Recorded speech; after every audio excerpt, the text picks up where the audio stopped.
musobere ya yelema kemegara ya yelema olola wawi ya yelema kemegara ya yelema kilola sanu ya yelema kemegara ya yelema sinzana mishi ya yelema kemegara ya yelema yelenga soke ya yelema kemegara ya yelema olode bere ya yelema sanu kulukulu tigi tina nyekele ko ni baby na solo mani manana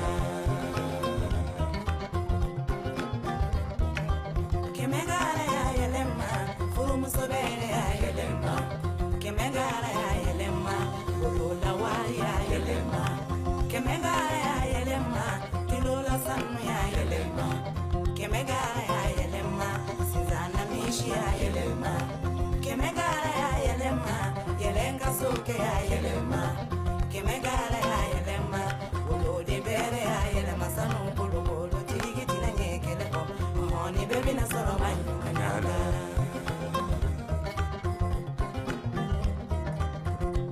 tita jongoloni kaba ko be jongoloni kaba ko chama mama be jongoloni kono o be jongoloni aha aha aha.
Hello, everyone. It's good to see you all having conversations. Hopefully, you've all had a delicious lunch. We're going to start off the afternoon session with a colleague of mine from Bellingcat, Nick Waters. A couple of years ago, during the siege of Aleppo, there was a social media account set up by a young girl, Bana Alabed. And there were lots of claims from people who were pro-Assad and pro-Russian that this was a fake account, that this wasn't a real person. So Nick decided to verify if she was a real person, if she really was in Aleppo, and if her story made sense. For this, he was a laureate for the European Press Prize for his work, and you're now about to see the work that he did finding Bana. Thank you.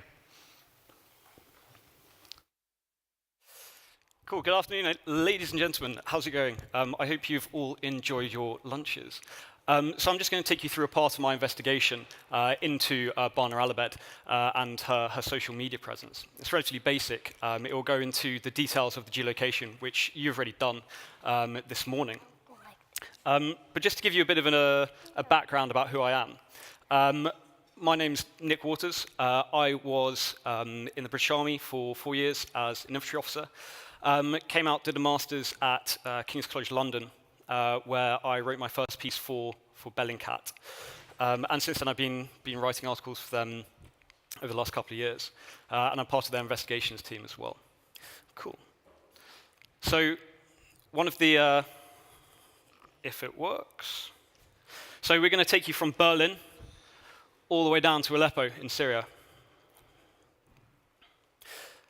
Now, one of the biggest theories about Bana was that she wasn't actually posting from Aleppo. She was posting in Turkey, somewhere in Gaziantep or somewhere like that.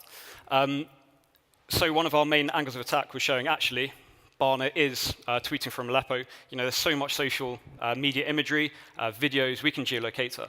So what we did, we tried to find Bana within East Aleppo. Problem is, East Aleppo is pretty big. So before the war, it was a city of approximately 2 million. And as you can see, it's a pretty big city. Trying to locate a single girl and a single apartment block within this is going to be a bit of a challenge. But what we can do is narrow down our search area, which makes our geolocation easier. Now, the first thing we can do, because of the state of the siege in Aleppo, we can actually split down into the area that was held by the rebels at the time. So this is a tool I use quite a lot. It's a live map, and it tracks conflict almost in real time, day to day. People will go on here, or the owners of the map will go on, and they'll update the front lines. So here you can see the dark green isolated area is East Aleppo, and the red area is regime-held territory, and then the yellow is area held by the SDF. And what's really good about this particular tool is that you can see the front line. And when you apply that front line to the city, you can see that narrows down our search area considerably. So if Bana Alabed is in East Aleppo, she's going to be within that yellow area somewhere. But that's still a pretty big area to search. You know, that's several thousand buildings, tens of thousands of buildings maybe. So you're going to have to get a little bit smaller than that. So take to Google. Just type in Bana Alabed and neighborhood or some other search term, and you should be able to find her neighborhood. And so this article from the Telegraph, the UK Telegraph, actually had this. So it shows you that Bana Alabed is in the Al Shah neighborhood. Now, initially, when you plug this into Google, you won't find much. There doesn't seem to be much of a Al Shah neighborhood in East Aleppo. However, another different tool, Wikimapia. So this is a community mapping platform. So people will go on here and update the maps themselves. And as you can see, there is an Al Shah neighborhood in East Aleppo. So that's really good. So Google failed us. Wikimapia did not. So we can take that area, overlay it on our map, and boom, we've got an even smaller area to search. This is great. You know, that's only a few thousand buildings. That's fine. I could do that. So you go through, you look through all the different buildings, and you decide, you know, maybe it's here, maybe it's here, maybe it's here. But first of all, you have to get an idea of what it looks like. So here you can see a Periscope footage posted by Fatima. You can see there's a green area to her right-hand side. You can look at the shadows to work out which way is north, and then you can see a green area to the left-hand side. So that's just one of the videos we used to geolocate Bana. And excuse the simpleness, but I want to show you like the process as it actually happens. You can make a sketch from that video. You can make a sketch from that video. There we go. So you can see that there's the building that Fatima is standing on, the building opposite her, and then the two green areas. And we know which way north is because we know which way the shadows are pointing, and we know the time, so we can work out the direction too. So this is what we're looking for within that area. So we go through to the Al Shah neighborhood, and we look for areas that could potentially fit this configuration. Within the Al Shah neighborhood itself, there are only a couple of places that look like that. So we can look outside the Al Shah neighborhood. So to the north, to the south, and slightly further to the south too. And what we do, we can go through and check each one of those locations and see if it aligns with what we've seen being posted by Bana Alabed.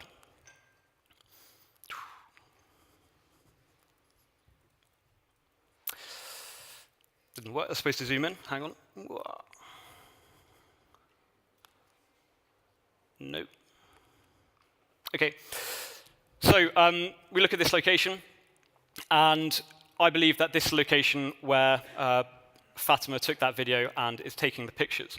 A huge amount of the media was filmed from either this rooftop or within the flat itself. So we're fairly confident that this is the home of Bana and Fatima. So I believe this location on the right, and I'm going to take you through the process of actually verifying that this location is that location. So the first thing you'll notice the bottom right-hand corner of the screen in pink, there is a paved area within the park with a very distinct square shape. You can see that on the right-hand side. You can see the road that runs on the far side of the park, and which runs up past quite a distinctive building with a red roof, or two red roofs. And then if you get closer, you can see on the left-hand side, there's the brick wall, which you can see on the right, outlined in a square box. And on the right-hand side, there's the salmon pink wall. And so if you actually look closely at the video, or sorry, the image, you can even see the wall in front of Fatima from what she's filming. And you can work out exactly which building Fatima has been filming on. You can then use other imagery to work out exactly where in the building they are. So on the left-hand side is a composite image we put together, which shows the outside of their flat taken from a balcony. And you can even see the white car in the satellite imagery and in the imagery that was posted on social media, which makes the viewpoint from there. And then looking at the left-hand image, we can work out which story the Al Abed flat is. So first floor, second floor, third floor.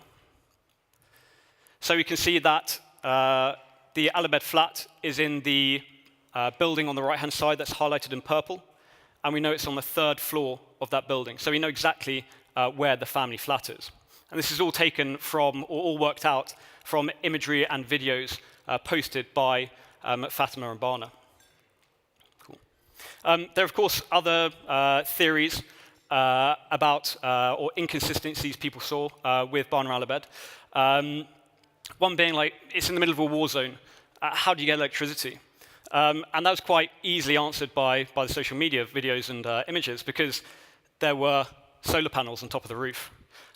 There was a car battery in the Al Abed kitchen that you could see. So it's quite easy to identify where they're getting their electricity from. There were also questions about internet. So how were these guys getting internet in a besieged area? Again, this is relatively easily answered. So on the left-hand side, you can see a particularly threatening text message sent to the residents of East Aleppo by the Syrian regime, and which indicates that there certainly is signal in East Aleppo, if the Syrian regime is actually using it. And then on the right-hand side, you can see an example of Wi-Fi hotspots set up by enterprising citizens in another rebel-held area. So there are various different ways in which Bana and Fatima could be actually getting their internet. So we were holding this stuff, all this information for quite a long time, investigating throughout November and into December. However, we had all this information, but we couldn't publish it because it would put Bana and Fatima in danger, because we identified exactly where they lived. So we held back on actually putting that information out until there was an incident where it appears their house was actually targeted in a bombing. Yeah. So after that, Bana and Fatima and their family had to go on the run as the pocket in the East Aleppo collapsed. However, after we released our investigation, and very thankfully, they managed to escape. So, ladies and gentlemen, I would very much like to welcome Bana Al Abed onto the stage.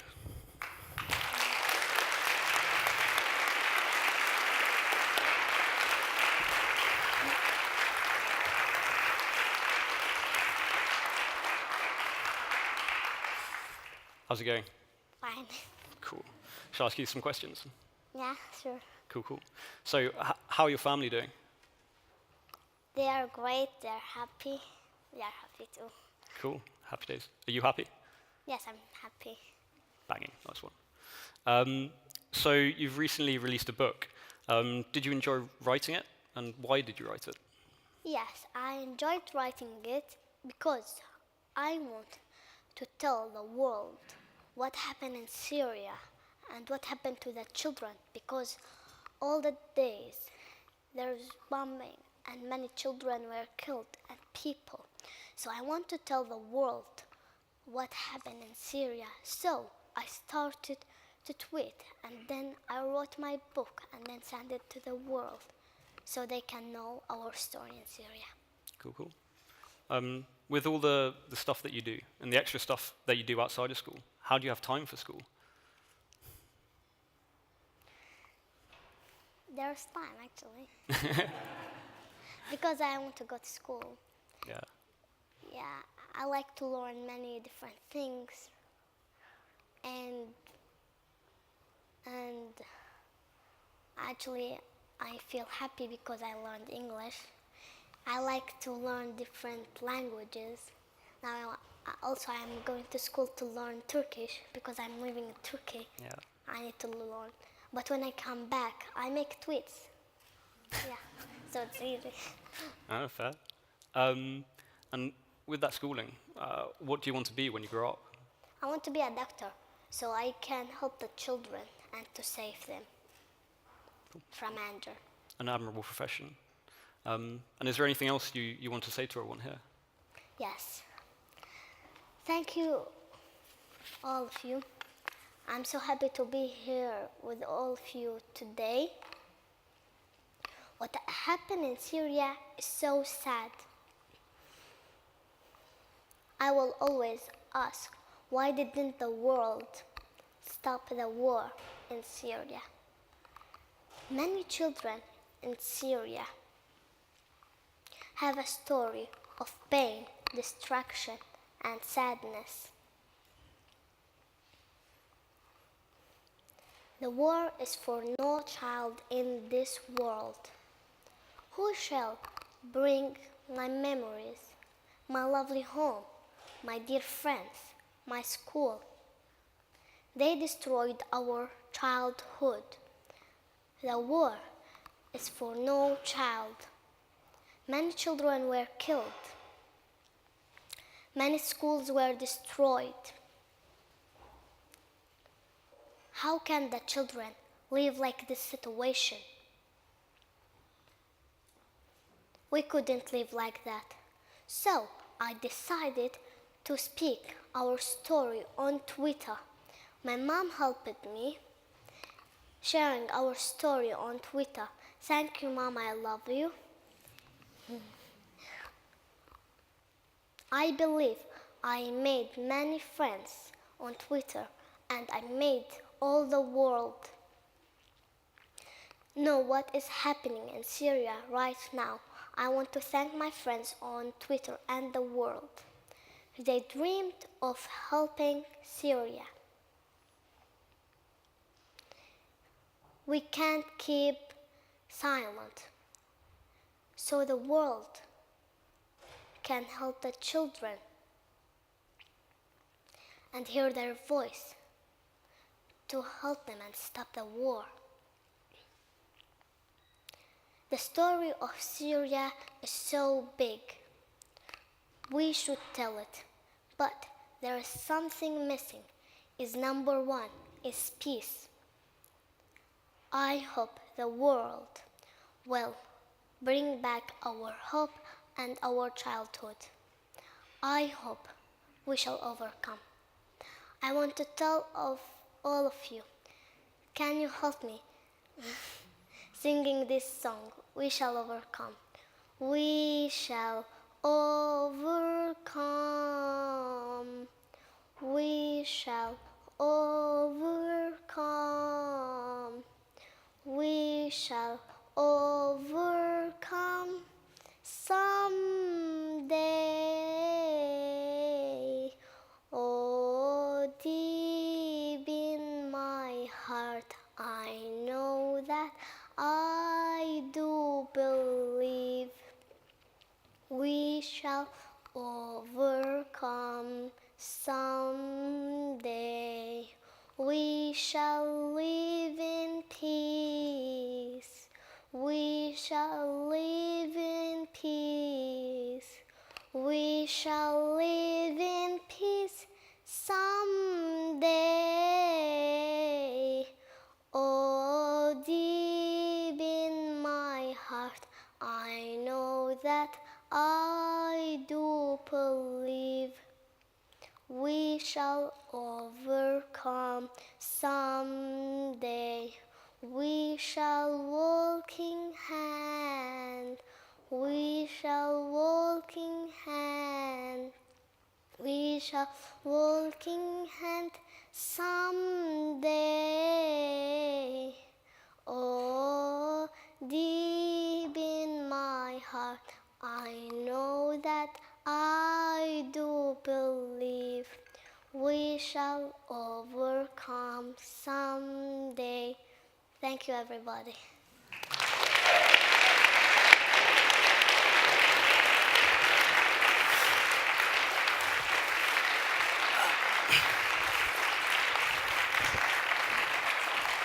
So we also have a T-shirt, Bellingcat T-shirt for you. Thank you so much. Cool, no drama. So that's your present. Cool, cool. Ladies and gentlemen, thank you very much.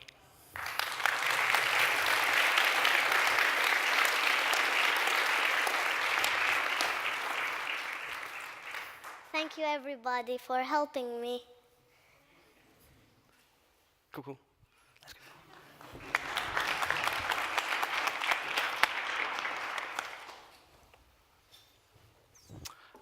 So thank you to Nick and Barna. So the next section we're going to look at is looking at how we can actually investigate some of the things that are happening across the world, the variety of atrocities that are being committed by various nations, and the question of how do we actually use that and archive that material.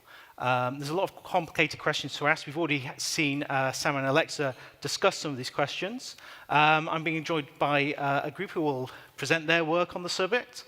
We've got Emma Winberg, myself of course, Hadi Al-Khatib from the Syrian Archive, and Christine Verveer from the Forensic Architecture, who are now going to join us. And they are going to start presenting some of the work that they're doing, starting with Emma. Hello, everyone. My name is Emma Winberg. I'm from an NGO called Mayday Rescue. Mayday Rescue's mission is to build the resilience of communities who are exposed to or vulnerable to conflict or natural disaster. And in Syria, this has been a project called the White Helmets, which you may be more familiar with. In the White Helmets program, we have raised, trained, and sustained a volunteer crew of around 4,000 male and female volunteers who have been trained in the tasks associated with the delivery of civil defense. Civil defense is defined under international humanitarian law, but as you can see, there's a broad range of community-based services which I suppose would be categorized most normally as emergency and essential services. Here you can see what civil defense is, as defined under IHL. It's a protection of the civilian population from natural disaster or conflict. It's helping the population to recover, and it's providing the condition for the population to thrive. What that looks like in practice is everything from rescues, which is what the White Helmets are best known for, to support to IDP populations, camp building and management, emergency burial of the dead, emergency utilities repair, basically whatever the hell the community needs, they're there to do it. The White Helmets come from within the communities they serve. They're highly trusted. They act as a sort of community safety net for communities that otherwise have very little. By way of protection. And I suppose perhaps one of the things that defines them in Syria, which is possibly not adequately covered by IHL, is that they're acting as a non-state actor. IHL was conceived at a time, or civil defense under IHL was conceived at a time when it was intended to deal with interstate conflict. It is much less well equipped to deal with intrastate conflict, and we'll come back to some of the consequences of that later. Here we are. So what is the contribution of the White Helmets to documentation? So back in 2013, we were conducting training in Turkey, predominantly, of a small number of White Helmets teams. Quite quickly, the border closures started becoming an issue, and the demand from within Syria was so great that we recognized a need to scale rapidly. That resulted in training of trainers who then went back inside Syria and started training. But for training purposes, we wanted to maintain quality control, and so we equipped them with helmet cameras and GoPros to enable them to film their operations. By 2014, this footage has started to become used by individual volunteers who started sharing this on Facebook for advocacy reasons, to show what was going on inside Syria. So what had started off as a training exercise had quickly become a method for distribution of content right at the scene of incidents. So particularly for the rescue footage, this was taking place at a scene of a bombing, often of a civilian population or a center, and hence the interest from human rights organizations who started to pick this up, and organizations such as Bellingcat, who started to verify and validate the content that was being created. In 2015, training equipment was also given to volunteers, so specialist training within the handling of and the processes around chemical weapons, so that they could be compliant with OPC standards, and so that they would understand chains of custody, etc., and those could be preserved. So what we've ended up with, in essence, is two types of documentation of relevance. The first one is documentary capture of video. That's what I think I've just run through. So why they're able to do it, they're highly distributed, 140 centers across Syria. They are, because they're first responders, they are naturally at the event. They are decentralized, which enables them to report very quickly. They don't have to put it through a sort of an organizational process where there's controls. Instead, this is highly decentralized. And they're now in the process of trying to collate and archive this vast quantity of material to make it useful. In terms of the physical capture of evidence, it's largely two things. So it's the emergency burial of the dead, and working with communities to retain some kind of records and identities of those who've been killed. And in the second one, some of the more high-profile work that they've done in support of the OPCW and in collecting evidence around chlorine and sarin use in Syria. Oops, sorry, Elliot. What this has resulted in, I think the high-profile nature of this work has resulted in, and perhaps the credibility that it's generated by being authentic, has resulted in a sustained disinformation campaign against white helmets, which you may have seen or experienced yourselves in your own feeds, but it's vicious and it follows the 4Ds pretty exactly. And so we've categorized some of the types of narratives into these 4 sections. I think one of the key challenges for us at present is to understand how to make best use of what exists at this point in the conflict trajectory, where White Helmets activities are being squeezed across the country. The policy at present is to do as much of what we can, wherever we can, for as long as we can.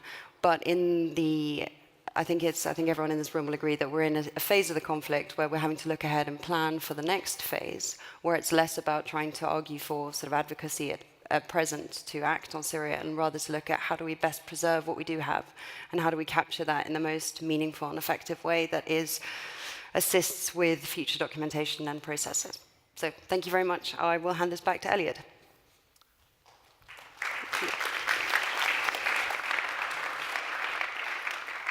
So now we're going to take a look at what we actually do with this kind of footage. I'm going to show you a video made by The Guardian from White Helmets footage that was collected after an incident. I should warn you, in this next section there are some fairly graphic images, even though they're quite brief. So to begin with the video from The Guardian. بسم الله الرحمن الرحيم. أنا منتهى جلال. تاريخ 20/10/2015. قام طيران الحرب الروسي بشن غارة على مدينة سرمين. فتبين أنه الغارة استهدفت مدرسة هي ملاصقة للمشفى الميداني، ولله الحمد أن المدرسة كانت خارجة عن العمل بسبب القصف السابق بالمدرسة. كانت الدفاع المدني كانت قبل ما تشن الغارة بثواني دقائق عم تطلب من الناس انه تروح من الموقع. وانا بالموقع عم بصور الغارة.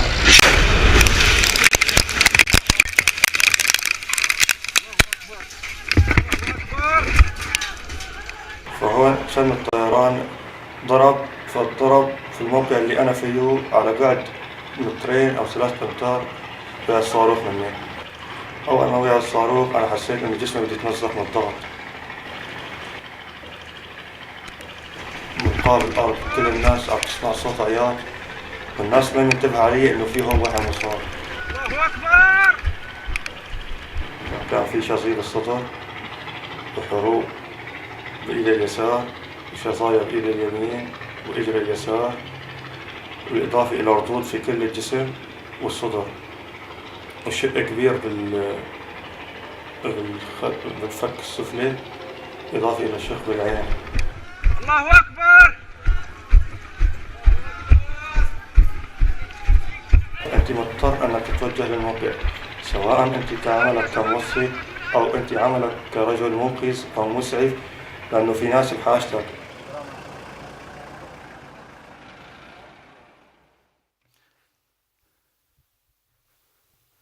So, following the media reports about this airstrike, the Russian Ministry of Defense published this image, which it claims show the building in question, the area in question, wasn't damaged in an airstrike. And this was dutifully reported by Russia Today. It was recently alleged that Russian jets destroyed a hospital in the city of Samin, causing the Russian Defense Ministry to, well, call on journalists to double-check the stories they publish. I call on the respected mass media not to jeopardize their reputation by publishing fakes like this. But it's not just the media. The accusations are actually picked up by the US State Department. And to prove the hospital is totally intact, the Russian Defense Ministry provided up-to-date satellite photographs. The building on this image, dated October 31st, does not look like it was recently bombed. How can we tell if it's the hospital in Samin? A year ago, a video was posted on YouTube that shows the hospital under construction. Here's a screenshot from that year-old video. And here is the Russian Defense Ministry's aerial image of what it says is the hospital. We see a similar dome-shaped structure next to the building on both images. We see a wall or a fence positioned in a similar way. So where exactly is the hospital that Russia is accused of hitting? So we've got two opposing versions of events. We've got footage of what looks like an airstrike. We've got the Russian Ministry of Defense saying there was no airstrike. So how can we actually verify this? Well, first we need to actually check where this actually happened. So we can actually go to the city in question. We can take the Russian imagery and we can overlay it with the satellite imagery from the location in question. So we can see the Russian imagery is pointing to this location. We then take the footage from the white helmets and we use it to geolocate the footage of the white helmets. And we can see in this case, first of all, the hospital is just off to the left-hand side of the frame in the white helmets footage. The location where the actual detonation happened, the camera's pointing north. The actual camera position when the detonation happened is here. But we start looking at the details in the imagery. So the right-hand side is Google Earth satellite imagery taken before the airstrikes occurred. So what we can see is this square building, very distinctly in the satellite imagery, which is at the rear of the image. We can see these poles casting shadows, 4 regular shadows cast by poles here. And behind we can see this very regularly shaped wall that we can also see behind it. Now let's go back to the footage of the airstrike. We can see the poles here in the video, we can see the wall as well, and we can then see the airstrike happen.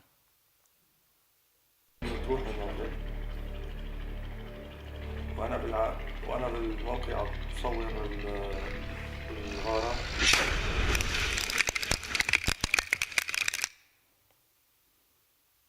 So we have footage from the aftermath of that airstrike, and what we can actually see now is, again, the camera in this image is pointing in the same direction.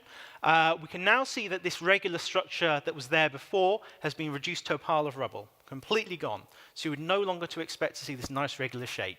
You can see the poles next to it, 2 of them have been knocked over, so you would no longer expect to see the 4 shadows. And to the left-hand side, we can see the wall that was there is now completely demolished.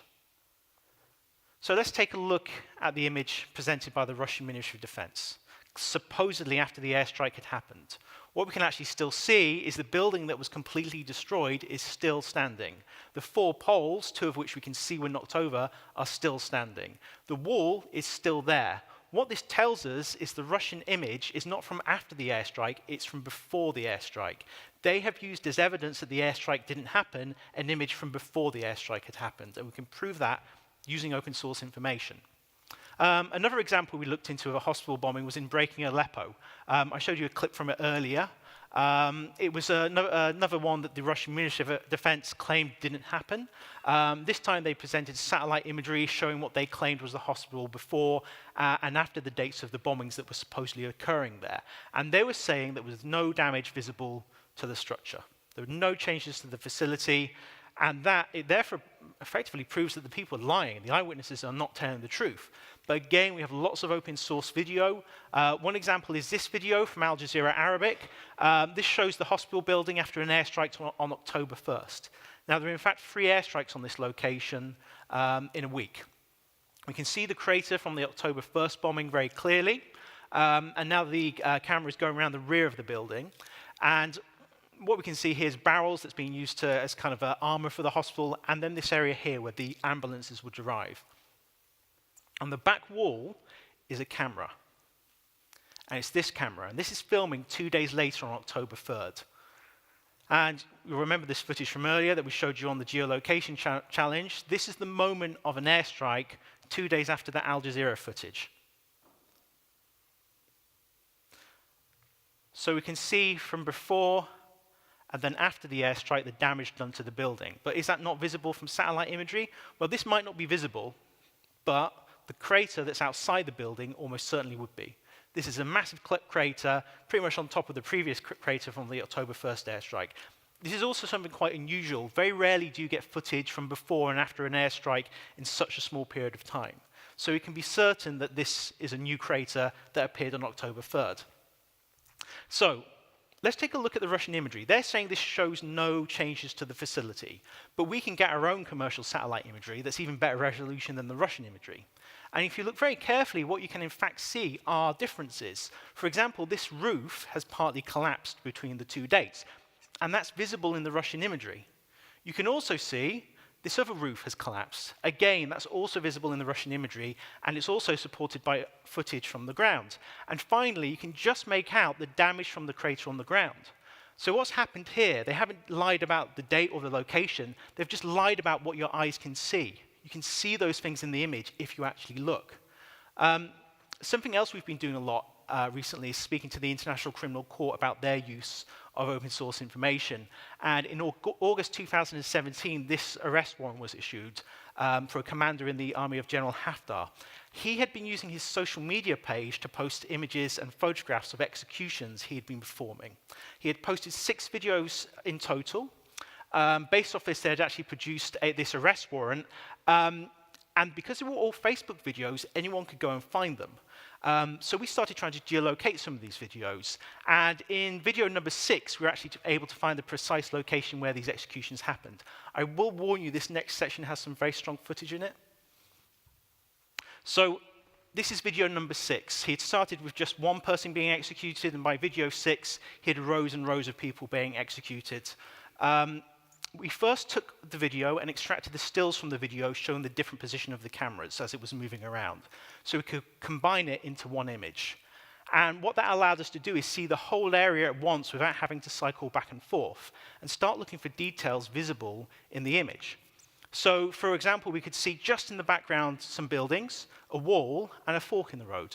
Not much to go by, but we could look at his Facebook page and see what else he'd been posting. So he had photographs of the fighting just before these executions took place, called the Chinese building area, and the buildings look similar. So that was our first clue to start narrowing down the search location. The Chinese building area, though, is a very large area, but we knew there was the buildings in the area, a large empty space, a wall, and a fork in a road. Not much to go on to begin with, but it gave us some possibilities of locations it could be. So we found this location, and we first started looking at the details we could see. We could see, for example, the building was there, the wall is in the right place, there's a fork in the road, but what else is there? Well, we could see all these bushes in the video, and we could see them in the satellite imagery. So within Google Earth, we could actually position the camera to match the position of the camera in the video. Now watch the bushes as we merge them. We can see the bushes are in exactly the same position. What we discovered then was on the day of the execution, the satellite imagery shows these markings appear. And these markings line up with the blood pools from the execution. So we can say exactly where these executions took place, down to the blood pools that were produced by them, because they're visible on satellite imagery. But because we could actually see the precise location of the camera, we could get other information from this. So you can see the shadows that are being cast by the people in the video. We can actually use that as a sundial. So we can measure those shadows and get the precise time of day that the executions took place. And because we also have the satellite imagery, we can say that there was no bloodstains on July 14th, but we had the first imagery from July 17th. That's when the bloodstains had appeared. So it occurred between those 2 dates. And that's all based off that one video and the social media information that unit had been sharing about their activities. So we collect all this information, but what do we do with all this vast amount of information? How do you make it useful and searchable? And this is what Hadi will be telling us next. Thanks a lot, Elliot. So I should just do it with... Yeah, agree. Okay.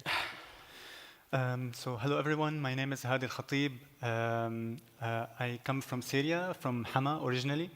And I work on human rights issues and technology since 2007. In 2011, when everything started in Syria, I left the country. I had to do military service, so I went to Europe. I got my papers sorted out. While in that period, in 2011, I was monitoring the situation in Syria through user-generated content, so things that have been published on social media, as have Elliot showed us. Now, the thing with that is, it was since 2011 in Syria, the country was really closed. It was closed to international human rights organizations. It was close to UN institutions, governments, and so on. It was really hard for anyone to go to crime scenes and understand what's happening in the conflict. This is the importance of user-generated content. This is exactly what Elliot has presented us in terms of the case studies and in terms of also of how institutions such as the ICC is using it right now. So in 2014, after I worked in Turkey for about a year with lawyers, with prosecutors who were documenting human rights violations, getting materials in and out of Syria, we really needed a system to be able to make sure that all this material is not lost, all of it that is centralized, and that there is a good way to deal with it. So this is what we started in 2014, is the Syrian Archive. The Syrian Archive was started to be able to collect, verify, preserve, and investigate this visual documentation of human rights violations that happened in Syria since 2011. And the aim of it is to be able to make sure that this material is used for building criminal cases or supporting criminal cases in terms of feeding this visual documentation, as well as supporting advocacy research, so supporting the work of human rights organizations, as well as, of course, for supporting any type of transitional justice and memory, because the main issue that we are facing in Syria right now is a dysfunctioning international system that is not able to deal with the human rights violations that have been happening in 2011 until now. And we realized that we really need to be working on different things in terms of legal advocacy, but in the end of the day, there is not much that until now we can do. So we really need to make sure that this material is available for the future to be worked on when there is a way to be able to use it for advocacy or justice purposes.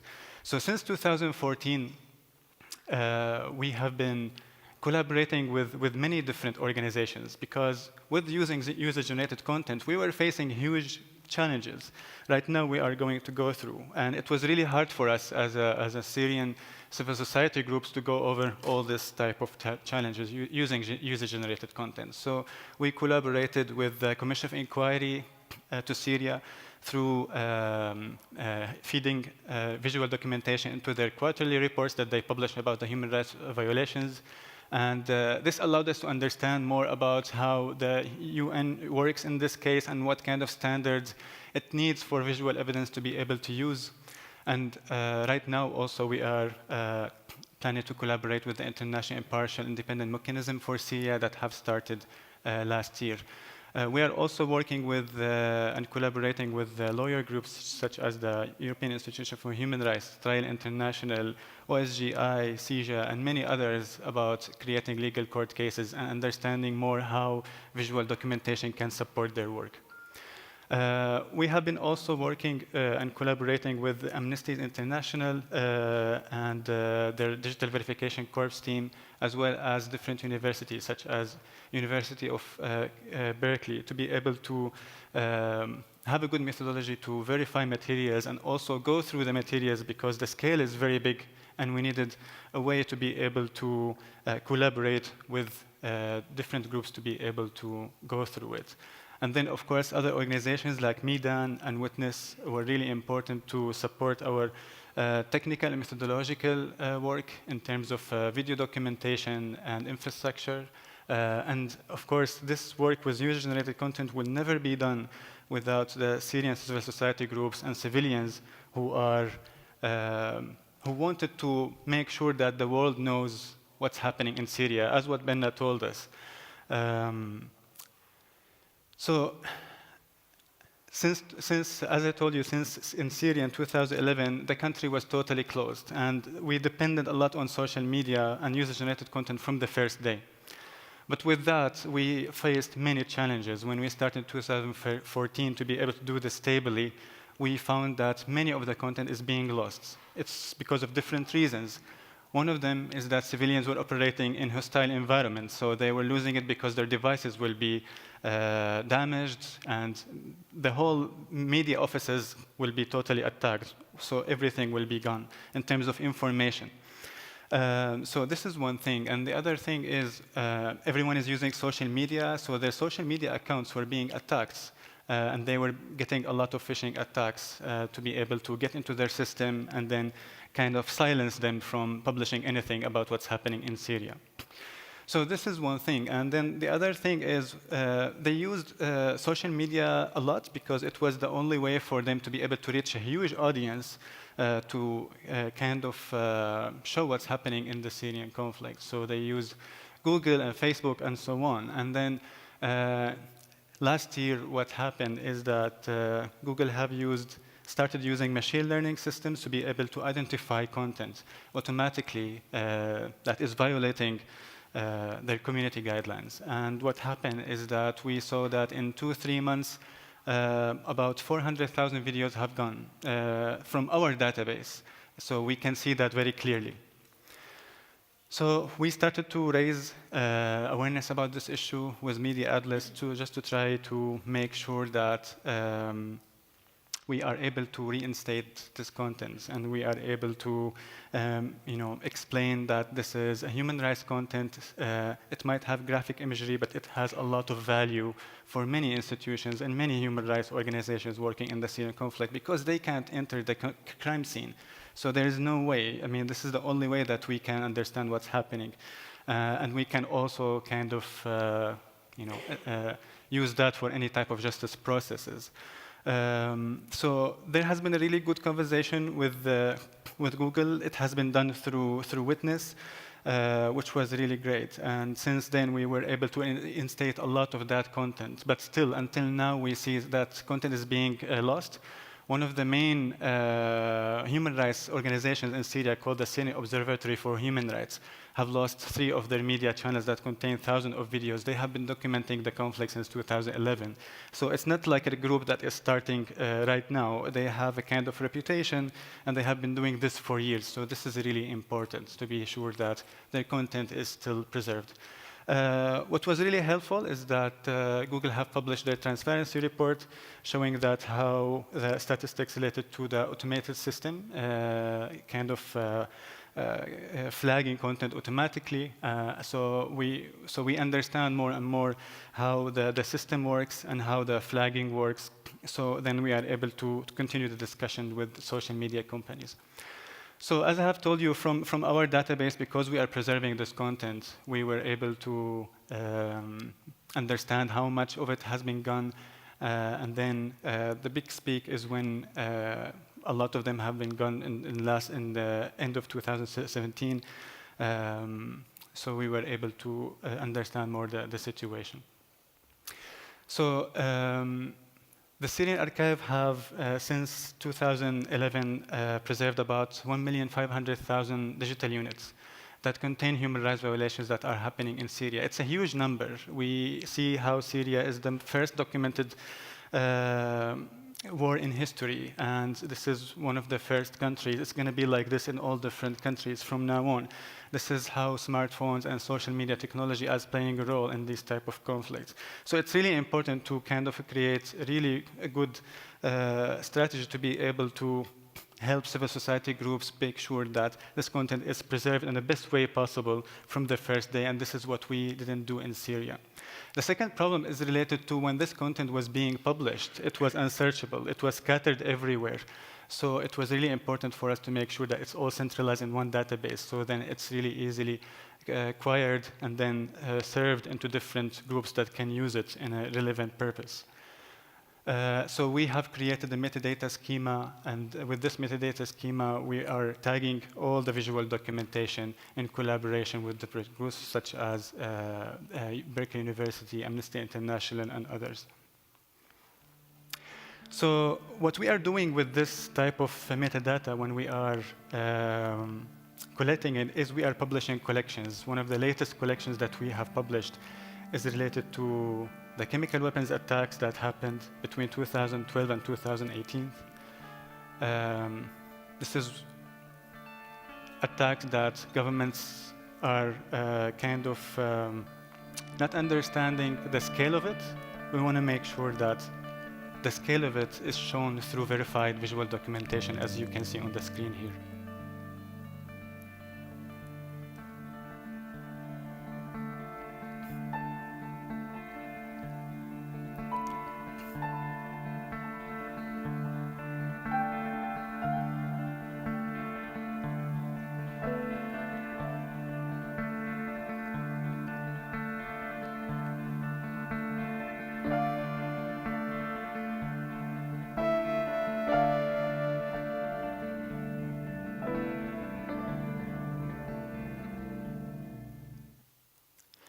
So this is one of the first collections that we have published about chemical weapons. Over 212 attacks we understand from verified materials. It was more than 800 videos. It was more than 190 sources that are published content related to these materials. And we will be continuing on doing this on different type of illegal munitions and different type of violations. And this is how we are trying to continue with our methodology of work. So this is how it looks like. All the visual documentation are in a database that can be seen in a timeline, and we are doing verification the way that Bellingcat also is doing in terms of verifying date, location, as well as sources. So all that is going to be put in one place to be preserved for the future. This is how we have been doing our workflow since 2014 until now. So it's starting from identifying the sources. We have more than 5,000 sources that we are collecting content from and preserving that, as well as then we go through the verification kind of process, the way that has been shown in different case studies that you have seen. Once that is done, it goes through a review, and then it goes to be published either on the database itself or in different or feeding into different reports as well as legal cases. So all of that can be seen in the tools and methods that the Syria Archive has. And it's all accessible online, and it's all free and open source. And right now, what we are going as a next step is we are trying to help other civil society groups in other countries use the same tools, the same methods, to be able to do similar work, so they can preserve, verify their content, make sure that it's accessible, and feeding that very quickly into specific relevant processes. One of the last challenge that we are also facing is related to scale. So Syria is the most documented conflict in history. The scale of it is really huge. And for us, it was really overwhelming. I mean, we are about 4 people. Right now, we are 8 on a very limited budget. And we had to deal with millions of digital units. So to be able to see it, to be able to verify it, to be able to use it, it was really hard. So this is why we started also working with Adam Harvey from VFrame, and other Humvee created a way to be able to identify specific objects that we can see in big collections.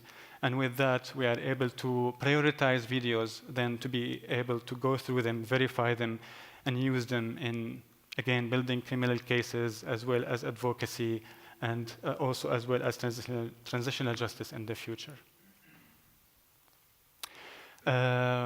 So when we have these type of big collections, it's all preserved, it's all verified, but also it's really important to be used right now for advocacy purposes, and this is how Christina right now is going to explain to us their work using this type of materials to verify and publish investigations. Thank you, Hadi. Hello, everyone.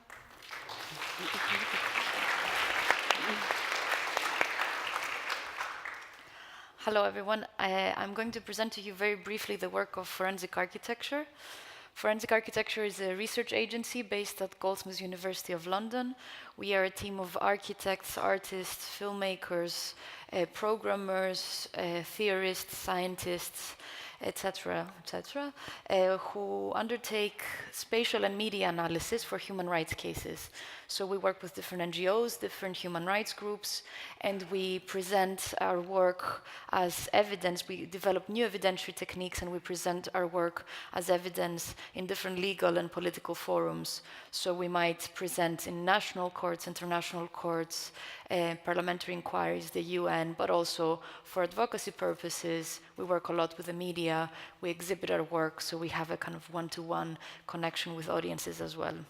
We always work against state crime, against government crime. We always work from a civil society perspective to support claims of human rights abuses. So the first question that people have usually is, what does architecture have to do with forensics anyway?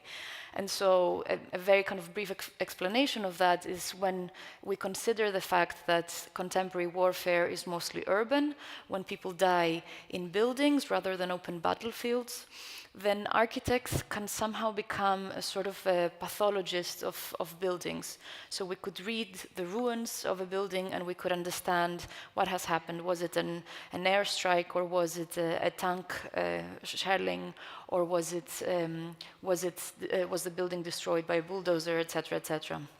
So this is the first way that architects could actually start to conduct research on the field. In many cases, we don't have access to the site, so we have to depend very heavily on the media that comes out of it. So we have to read the architecture of the buildings from the media that comes out of it, from photographs and images. This was the case on a drone strike, a CIA drone strike in Miran Shah in the north of Waziristan, in the FATA area of Pakistan. This was in March 2012. And the only thing that we had to figure out what has happened on that strike was 43 seconds of footage that was smuggled out of siege lines, because that area of North Waziristan is under a media siege, so there's no cameras, there's no hard drives that can go in and out, but this footage was smuggled out. There were only 43 seconds of it, and it was aired in MSNBC. And so we started from this. We started by geolocating this footage using similar techniques that Elliot has presented, and then using also the interior footage, we started reconstructing the space of the strike. So we analyzed it frame by frame, and we moved from image into space in order to understand what it is that the space looks like. So we started reading the shrapnel marks on the walls, and by understanding the directionality and the shape of the shrapnel marks, we started conducting an analysis to figure out what kind of munition was used. We also started noticing some areas that were not affected by shrapnel, and this was most likely the places where people have died. So we mark out those areas so that we understand what space the bodies occupied and how they absorb the shrapnels themselves. And so we moved from image to space, and then we reconstructed this as a kind of digital model and as a one-to-one model, where the black areas are the areas that are not covered by footage, the white is what is covered by footage. And what you see here is a splatter analysis where we read again the directionality of the shrapnel, and we bring all of those lines together to figure out that the bomb actually detonated in mid-air.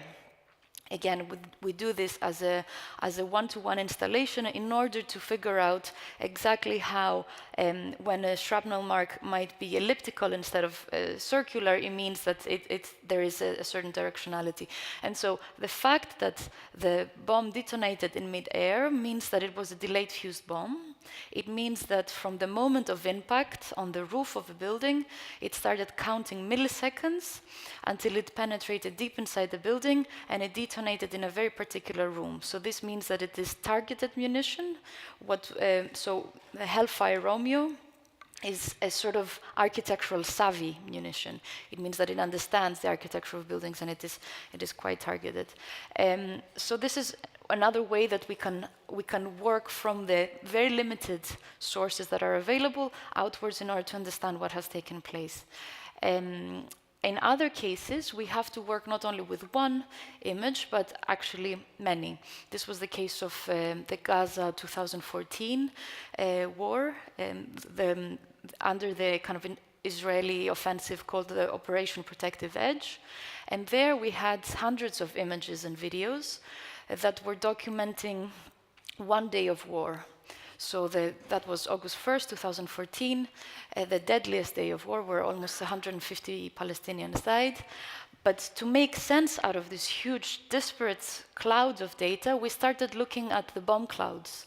So we started looking at the top parts of the videos and started reading the morphology of the cloud as a very unique signifier that never repeats itself. The bomb cloud is a result of so many particular parameters that they become sort of fingerprints. So we use those shapes in order to both locate the strike. Here we see it's exactly the same strike, but also synchronize the footage with one another. This becomes useful when we have no metadata in one of them, but we have metadata in the other, and so the metadata itself, kind of the timestamp, can be lent to the rest of them.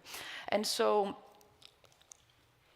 we work with different clues. We start figuring out from the metadata two different signifiers, such as the hairline on a lens, to figure out that those images are actually of the same time, from the same camera. Therefore, the metadata, even though it's wrong, it is comparable. It's coming from the same source, and we build a chain of connections in order to build the narrative of events. So by linking one to the other, we have started locating one by one the strikes, and to time them with also a technique similar to what Elliot was presenting, such as shadow analysis, such as comparison between bomb clouds, etc. The other thing that we do is also use 3D models in order to understand the spatial and temporal relationships of those kinds of evidence. So we again read the morphology of the cloud in order to figure out how different pieces of footage relate to one another, how they could be describing the same event. And so we see here that this particular bombing is connected spatially and temporally with another. This is documented from multiple perspectives. This was the biggest strike of the day. There were 16 people that died there, and it is also very close temporally also to a strike of a motorcyclist. So this technique of using 3D models in order to analyze the footage and understand how it connects, how the city brings all of those together, is what we call the architectural image complex. It is a way that we could make sense and understand disparate clouds of data, of images, and through that combine it and understand how the narrative is drawn from it. We do this work, we did it with Amnesty International in order to anchor the witness testimonies, so the voices of that particular strike. There were survivors from that strike who testified for what they have seen, and we basically do this analytic work work in order to ground their testimonies. And so what resulted from this work is the location of hundreds of airdropped bombs and artillery, all through images. So what you see as in this kind of complex drawing, you have the black lines are the photography or video angles, the blue lines are bomb cloud angles, and then you have all of the analysis of both the airstrikes as well as the ground disturbance from tanks or bulldozers. So we do also this kind of work in places like Syria, and I think Elliot will show some of the work we've done together. But I wanted to kind of end on a very different kind of methodology that we've developed. Again, for Syria, this is the case of the Sednaya prison, one of the most notorious places on earth. This is the government-run prison, the last place where, out of a series of detention centers that political opposers would end up in. And in this case, we have no images. We have only this one satellite image. But we had very few testimonies that said that it's a place where people are systematically and brutally tortured. They are held under conditions of cold, starvation, diseases. Very few people escape. Thousands have disappeared since 2011. And so the only available source we had to understand what was happening in that place were the memories of those few people who have survived it. So in April 2016, we went to Istanbul, where 5 of those ex-detainees were now refugees.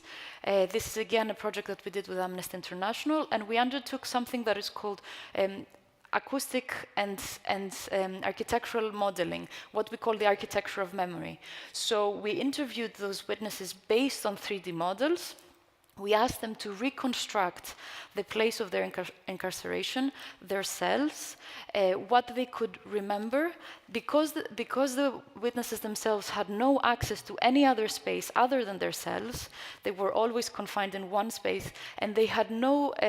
They were also not able to speak. There was a regime of silence in Sednaya, so they were not allowed to speak or scream when they were being tortured. Somehow, the acoustics of the space became a really important part through which we reconstructed it. So we would ask them questions about the echo of a room in order to understand its size. We would ask questions about what was happening outside of their cell, and they would understand it only from memories of the sounds. They would remember the footsteps of the guards. They would remember the kinds of sounds that each and every different torture tool would make.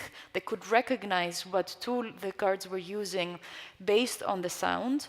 And this is just to explain how we could start reconstructing a very particular condition, one that is of constant terror and fear and torture. And so by focusing on basically the architecture of the building, we realized that people are able to remember more. So when we were asking them to concentrate on how big the tiles were in the room, or the textures of the walls, or the dimensions of the doors and the little hatches, we had one instance when we asked one of the witnesses to explain to us what was the dimension of the little hatch on the door, and he said, the only way I can remember it is it was the size of my head. And we said, okay, but how about the height? And he was like, no, how about the width? He said, no, the width was the size of my head, because at a certain moment I was asked to place my head through this opening, and I was beaten through it. So the memory of the space itself is what brought out this memory of torture again, and the memory of the space is something that is very closely linked to the experience of the space. We had moments where the witnesses would remember more details just because they were moved back into that space through the spatial reconstruction and the acoustic reconstruction. So just the setup I wanted to show you, that there was the witness would sit in the middle, there was a big screen in front of them, there was an architectural modeler on the right side and an acoustic investigator on their left side, and basically the witness would be completely in control of the testimony giving. So we would just be amplifying technologically their own kind of accounts. So what this resulted in was a website.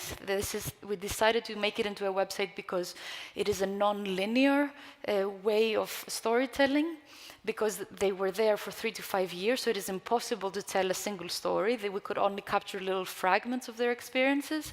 And it is also an interactive space, so you are able to go into those cells and to see how they have described it. We have both spatially and acoustically reconstructed it based on their testimonies. And so I just wanted to end by saying that those tools that we use, the way that we use architecture in this case, is as a methodological device that would allow us to assemble evidence and present it in those different forums in the most effective way possible. So I think based on that, I would pass it on to Elliot to show some more work. Sad to say, I believe we've actually run out of time.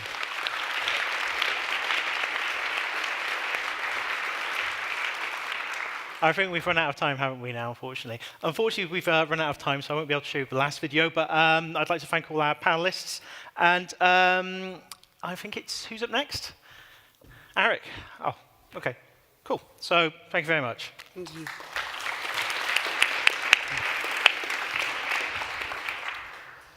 I'll need to skip some slides.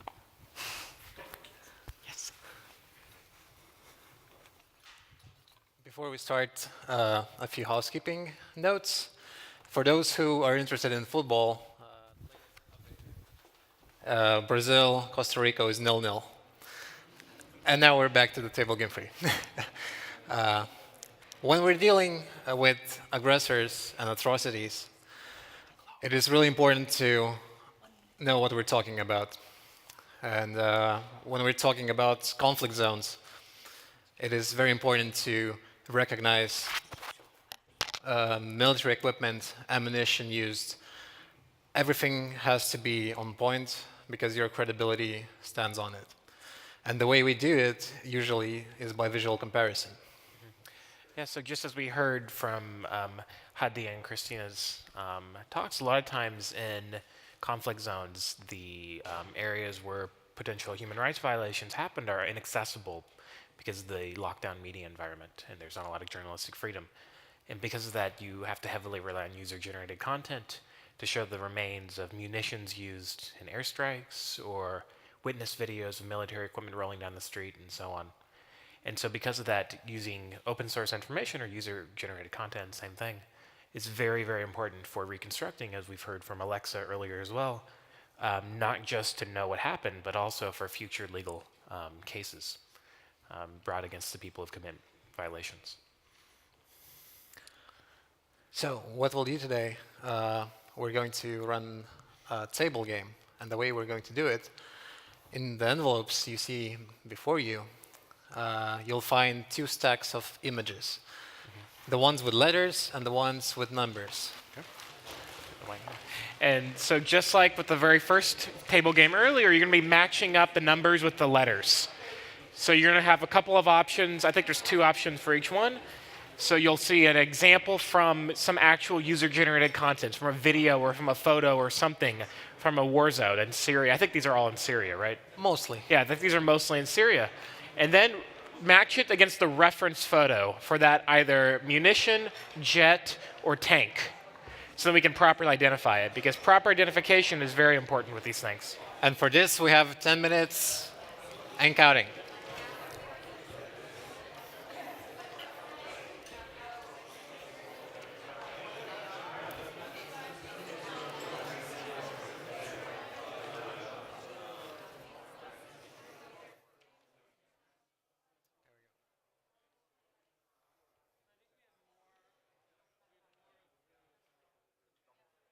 Might have extras. Let's see.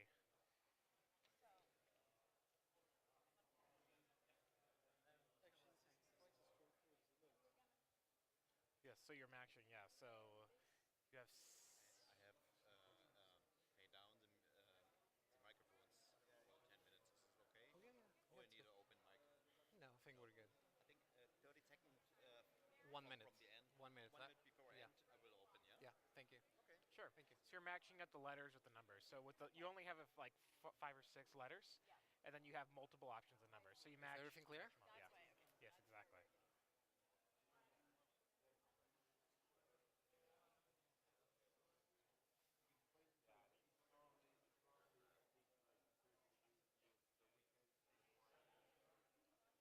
Is everything clear? All good?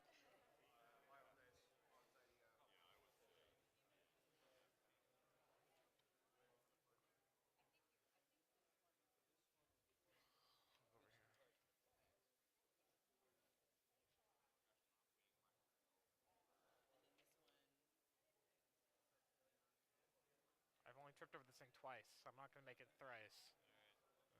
Walk around the, yeah.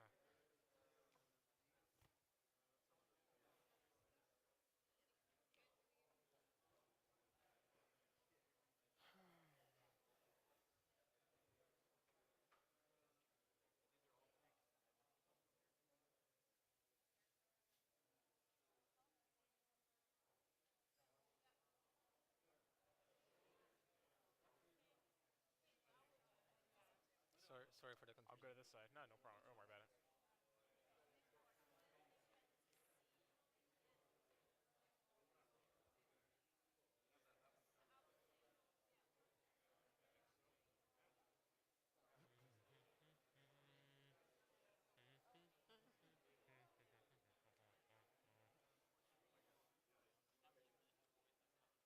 You guys still haven't finished?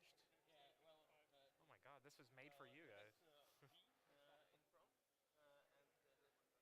I should have you come up on stage to talk about the... Yeah, you're good. Yeah, yeah.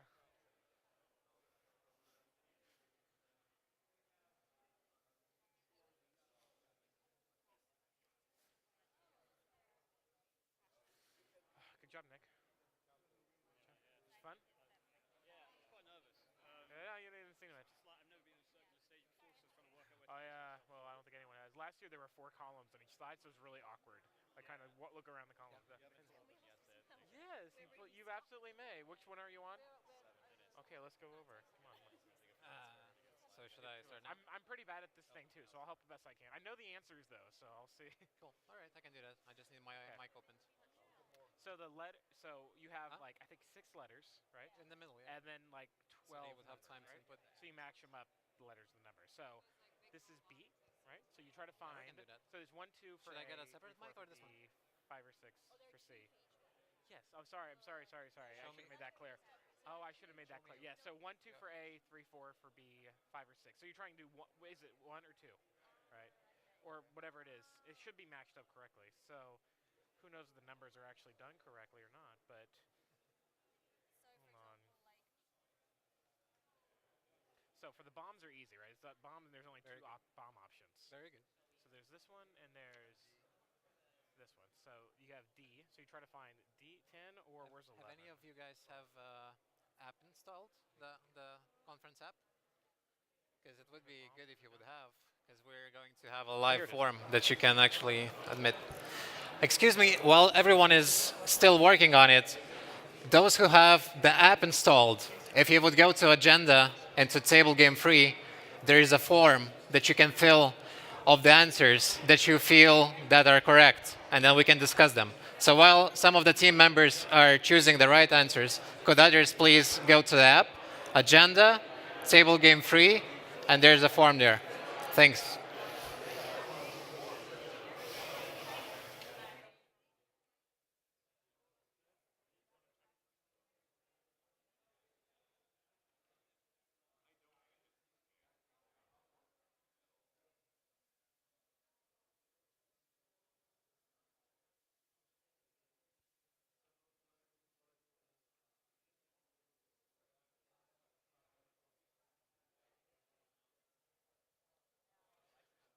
We made a mistake with this. We made a mistake with it because, for example, there's 2 272s, right? So they don't know which one to match up. There's 1 272. There's only one option? One 272 option? Yeah. There's 62, 72. A and B are both T-72s, though, aren't they? Or the first 2 tanks? Yes. Both tanks are T-72s, right? Yeah. But aren't there multiple T-72 options? No, there's 55, there's only one. 55, 62, 72, and T90, I think. Gotcha. So so the one T72 is overlaps yeah. twice. Okay, so we're gonna trick him on purpose here. We'll see. Only Jacob is gonna get that one right because he's the tank expert. Yeah. So we're purposely tricking them. Could we go around the tables and ask to fill in the app right now? Since we have time. Okay. Yeah. So like go to each step and tell them to do it. Well, yeah. Those who are not doing it, that would be helpful. I'll try. Are you finished? Yes. Have you filled in the app? Did anyone in here download the app? Did anyone? Oh no, sorry, it's on the app. In the app. I'm gonna ask. Please do it, that, and then we'll have. Yeah. I'm also the guy who told not to do the app. So, but if you have the app, I'm supposed to tell you. Guys, if you're done, fill in the app. Oh, wonderful. Yeah, thank you. No, sorry. So on the app, you can send in an answer. Well, you can put in your answer for when you're done. Don't forget the app and go on the app and fill the form with the correct answers. All right. I was just told you to say that. Jesus. Surveys. Jesus. Okay, I'll go ask. I'm sorry. If you guys are done, fill in the form on the app. Okay, and then we can have it on the screens. How many? Lucas, where do you send in the answer? Where are we sending it? Yeah, how do you send in an answer? You click send, and it goes to. I know, but like what, under messages or surveys or what is it under on the app? I don't have the app, so.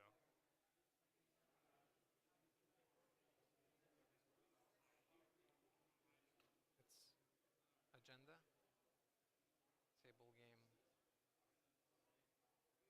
table game 3. Click here. Well, that's complicated. Okay, I'll go tell them. Okay, if you go to the agenda, under the agenda, there's an option to do it through there. If you're done with it, don't forget to fill the app. Go to the conference app and fill the answers. Of course, it's not on there. Yeah. Agenda right there. Maybe, we'll see. And then go down to table game 3. Yeah, there it is. And then at the very bottom, it should say. God, they buried under 6 Are you done? options, didn't they? There you go. Have you filled the app? Wonderful. Thank you. Thank you.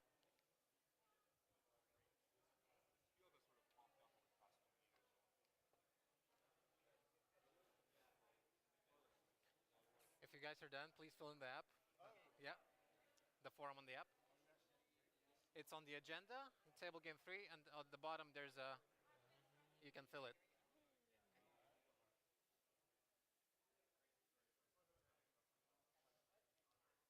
Are you all done?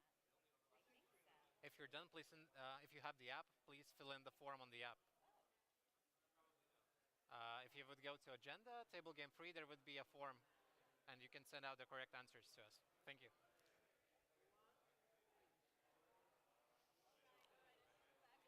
If you guys are done, please fill in the app. On the app, there's a form. If a single one of you have the app.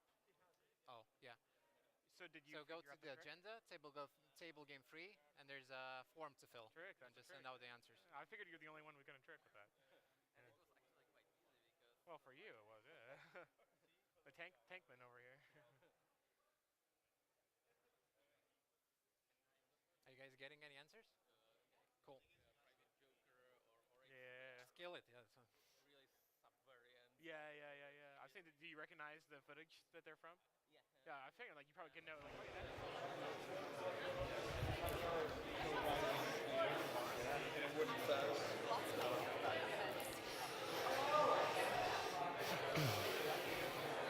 fresh. Yeah, it's so fresh. All right, good deal.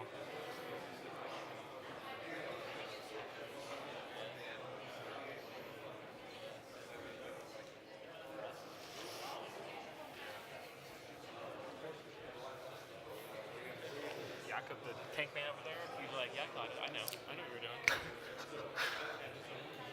All right, we have 5, 4, 3, 2, 1. Guess we're all done? Okay, well, I'm doing the next one, right? Yeah. Okay, so we're going to review these right here, and if you've had a chance to put them in through the app, that's great. If not, then, well, maybe you can do it very quickly, but don't cheat, please. So the very first one we came up here, this tank, we had the answer as, yell out if you know what it is, if you think you know. T62, T64, okay, it's a T72, it turns out, T72, okay. Okay. And this is important because T-72s are relatively-ish modern, cheap. They're one of the most common, they're Soviet, Russian exported in Syria. It's one of the most common tanks in Syria. And different modifications of the T-72 can tell you a lot. In 2015, there were T-72B3 tanks seen in Ukraine, which were only made in Russia, never exported, exclusive Russian. So them being in Ukraine was a big, big deal. 2. Okay. For this tank right here. Yes, we tricked you. This is also a T-72. Yeah. So for the, so we purposely made it deceptive there. We figured maybe 1 or 2 people might get that, so good job. Okay. And again, T-72, Soviet tank, et cetera, et cetera.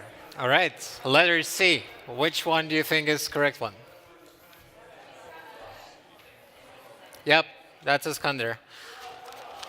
This is particularly important because this is a tactical, highly mobile weapon, which is mostly produced, exported, sold, and used by Russian Federation. And they're constantly using it as a threat. For example, in Kaliningrad, they recently deployed permanently quite a few of those. And it has 500 kilometers operation radius, which puts in danger most of the Baltic states and half of Poland. What about number D? Yeah. Letter D. Yeah. Okay, so we had 2 options here. It was the Erbika 500 and the OFAB 250-270. So Erbika, raise your hand. RBK. Okay, OFAB, raise your hand. Okay, you guys are smart, yeah. So the dead giveaway here are the tail fins. The tail fins are the easiest way to recognize this. And this is an important distinction because the OFAB 250-270 is a normal fragmentation dumb bomb. And the Erbika 500 uses cluster munitions, which are banned under various treaties and agreements. So often these two are mistaken. People think the OFAB is an Erbika, which is a big deal because, well, no bombs are good, but OFAB doesn't have submunitions, which are especially dangerous because they look like little toys and kids play with them and they blow up in war zones. All right, now let's move on to aircraft. Letter E.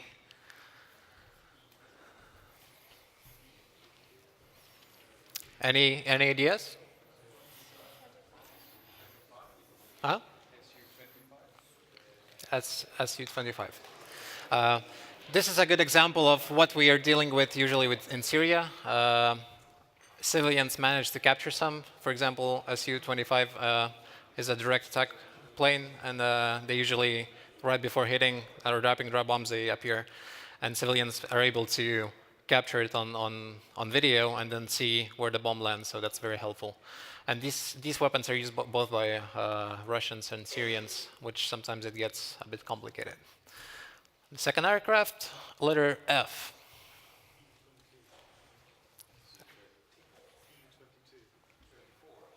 That's Su-24. This one in particular has mobile wings, and they're of very distinct shape.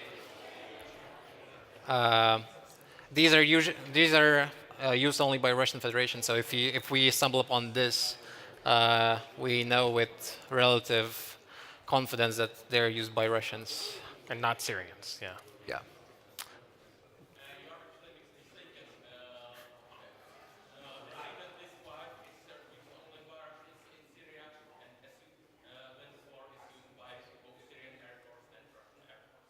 Is it the other way around? Maybe yeah, you could be right. One of these is used only by Russians. The other Exactly. one, Lucas knows. Good catch. All right. If we're ready for results, those of you who have filled the form, we can see it on the screens. How many of you got it right? So, oh, wow. Very good job, guys. Good job. No. No, those are questions. No. Yeah, those are questions. Yeah. Well, these are leftover questions from before, I suppose. Okay, well. Here we go. Yeah. Okay, so I don't know our sample size. I don't know if this is scientific or not, but it looks like you were majority right. The toughest one is F, it looks like, off the top of my head. So which one was F? The last plane. The last plane, yes. The last plane's the trickiest. Yeah. Okay, well, good job. You guys are better at this than I am, I bet. Okay. Then you have the intro. You can wrap it up. I don't know who's next. Who's next? I don't know. Okay. So I think that we're done with the wrap up. So table game 3 is now over, and I'll be heading out. Okay. Sorry.